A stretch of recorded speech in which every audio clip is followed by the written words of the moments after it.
Alright, so today we're going to cook up some soup. Specifically, what we're going to do is we're going to make some black-eyed peas with ham soup. Now, in order to do this, you're going to need some ingredients. Which, first of all, you're going to need is 4 cups of black-eyed peas. They kind of look like this. They come in a package. You can generally get them. You want about 24 ounces or a pound and 8 ounces of black-eyed peas. Next thing you're going to need is you're going to need about a pound, pound and a half of ham. It can be any type of ham. But basically, just get it cubed. You can buy it in packages cubed already. That's the easiest way to do it. Next thing you're going to need is you're going to need an onion. Now this onion, you can kind of tell it's about the size of it. It's about the size of a baseball. I don't go for exact measurements too often, but a baseball sized onion, that's going to be enough for me. Next thing you're going to need is, well, you don't need it, but I like it. I like carrots. So this is how many I have. You can kind of guess. You know, a cup, 2 cups. All these containers, by the way, are 2 cups. So I like them because if I halfway fill it, that's 1 cup. And if I fill it all the way, that's 2 cups. Next ingredient you're going to need, and this one's pretty important, is celery. Now, this is celery I just bought in the store. Now, I didn't buy celery hearts, although it might look like it. What I did was I already pre-cleaned it, chopped it down. I took off the leaves and I took off the white portion of it. You might want to leave the leaves. That's basically where you get a lot of the taste of the celery is in the leaves. That's where you get the flavor from. Some people talk about celery, they don't like it. They don't care for the flavor of it. Basically, I don't really care what they think. I like celery. Okay. Now, also what you're going to need, I forgot to get this one out ahead of time. So, that's my bag. You're going to see it. Is some garlic. Now, you're only going to need a clove. Me, I really like garlic, so I'm probably chopping, and I'm going to chop this up. And this is not a clove. This is a bulb, but you only need 1 clove, maybe 2. Me, I'm probably putting about 5 or 6 because I like garlic. All right.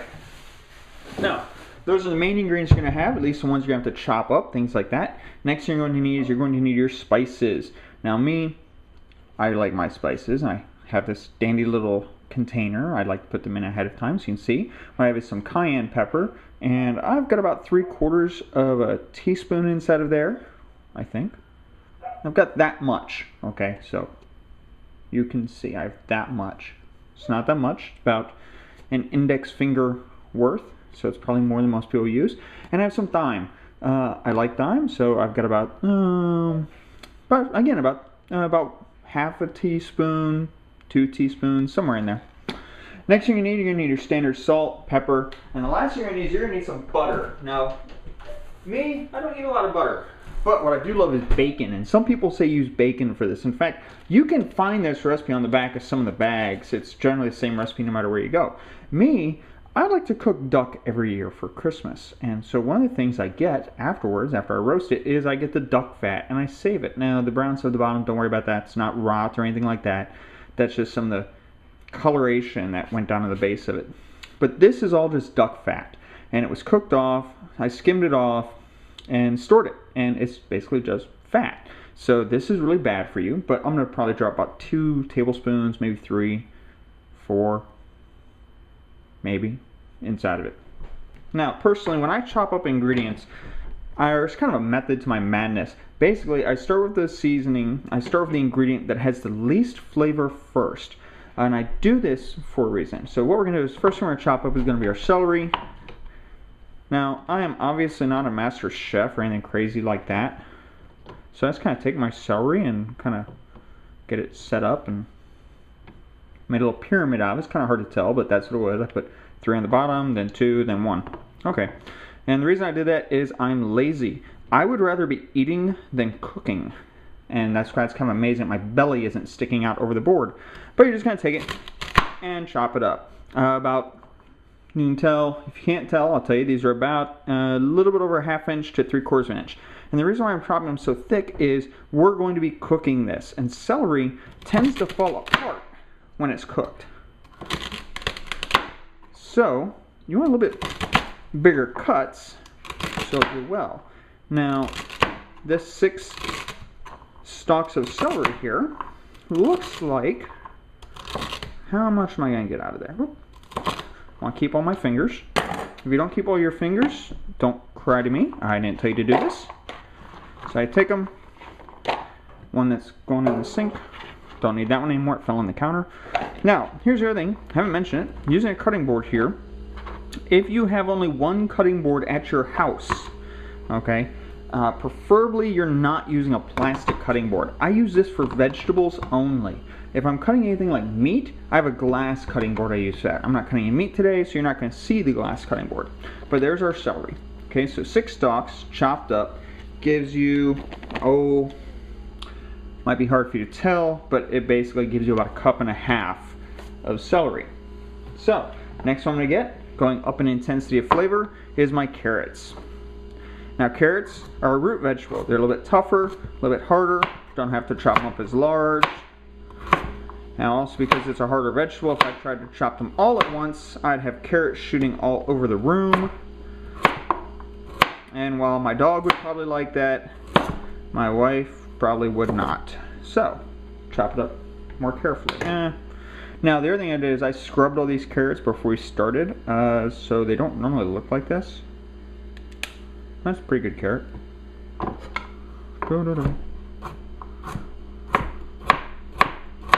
And what I'm doing right now is probably one of the least safe ways to do this. As I said, if you do anything that I do, it's really your own fault. So, chop up carrots in a very safe way. The way I do it is probably not. You probably want to curl your fingers back. Then you have your blade like this so you can't do it. So you actually cannot chop off the ends of your fingers. And never let the blade come above your knuckle. Just keep it right there and then you can't do anything.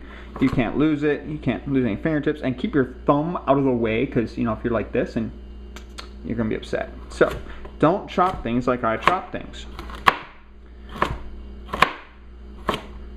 The other thing is I'm actually going a lot slower than I would if I wasn't doing a video, because I realized doing a video I'm going to be distracted talking to the camera, and so whoop, see, that's what I said, be careful. Some water, don't need that. Okay, so those carrots I just kind of like grabbed at random, chopped them up. What have I got here? Last other ones. Okay, so did all that. I got about, it looks like again about 1.5 cups. So I like carrots. A lot of recipes don't call for carrots for this kind of soup, but like I said, I like carrots, and it's my video and my soup, and I'm gonna be the one eating it. So I'll put whatever I like in it. Here's my onion. I washed it, cleaned it earlier. Take off my little end there because I don't care for that piece. Okay, now I'm going to chop this up. Now, chopping onions. Now, if you have that little, I'm not going to call it by its brand name, but a little thing, and it chops right things, chops them up nice and even, hey, good on you. If you don't, tough. Now, here's a trick I've kind of learned with onions. It doesn't always work, but sometimes it does.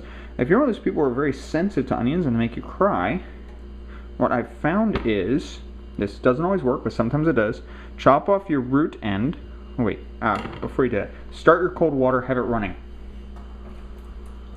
So if you can hear that, great. If you can't, oh well. But anyways, there's cold water running. What I'm going to do is chop that off and then rinse it and get rid of my root. And I'm rinsing it pretty good here. A lot of the times, because I'm somewhat sensitive to them, that gets rid of most of it. So we've done that. Now we're going to chop it in half. And like I said, the onion we saved for last because the onion is probably the strongest flavor of everything that I have here.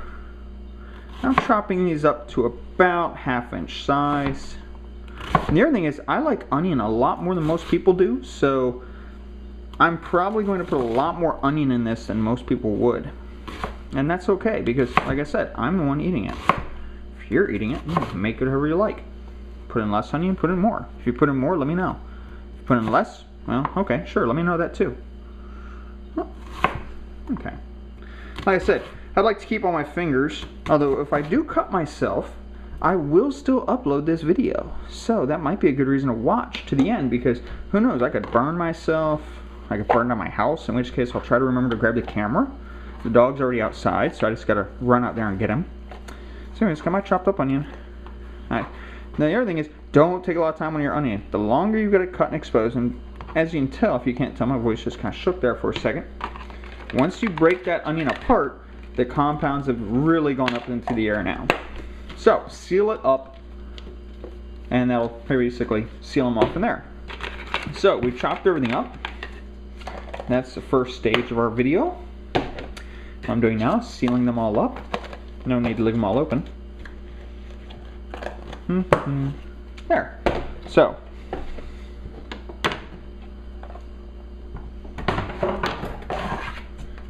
now we have our black-eyed peas, celery, carrots, onions, and spices. Duck fat, put back inside the refrigerator. So, next up we're going to do is we're going to get our cooking pot. Now, my cooking pot I actually got was labeled for something else. The pot was labeled, move all this out of the way. Now, the other thing I do for my spices, I get this little lid. I like to put lids on pretty much everything, because there, mix them up. My spices are now nice and mixed together. So if you want to keep it a secret and you want to do your own videos, you get one of these, shake it all together, and say, and you add your spices. That way no one can tell what you did. Okay, so all those close them all up. Anyways, this pot I got, it's a nice little stock pot. It's not too big. Ooh, don't you see me?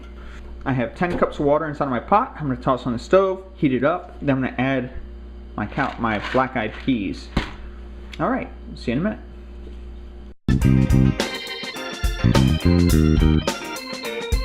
minute.